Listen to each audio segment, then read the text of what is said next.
Si è parlato del futuro di Negrar, delle opportunità per il territorio e anche dell'autonomia della Regione Veneto nel corso dell'incontro della Lega che si è tenuto oggi alle 18 a Negrar. Un appuntamento di rilievo che ha visto il candidato sindaco della Lega, Marco Andreoli, affiancato da due ospiti speciali, l'europarlamentare uscente Mara Bizzotto e il ministro degli affari regionali Erika Stefani. Sono emozionato e felice, orgoglioso anche che una persona, una figura istituzionale così importante come Erika, che è un'amica,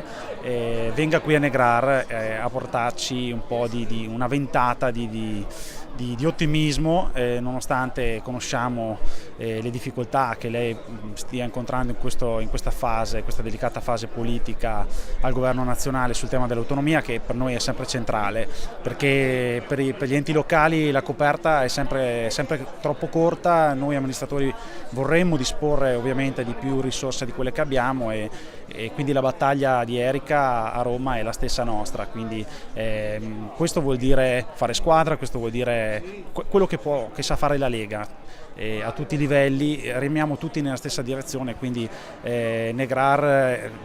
torna a contare ed essere al centro, e dopo Erika verranno altre persone molto importanti come l'assessore regionale Pan dopodomani, e la settimana prossima avremo il capitano Matteo Salvini, e questo ci riempie di gioia. Ed è proprio sul tema scottante della richiesta di autonomia del Veneto che la Stefani si è soffermata, parlando di esempi virtuosi di amministrazione del territorio, tra i quali spicca anche Negrar. Sì, sono qui a Negrar, tra l'altro veramente una città splendida, in un posto veramente che ha pochi lo eguagliano. Sono qua vicino ad un caro amico, una persona competente, efficiente, e che è la dimostrazione di quello che è la forza di un Veneto e di chi sa lavorare bene, la forza dell'amministratore veneto, che è quella forza sulla quale noi puntiamo la richiesta di autonomia.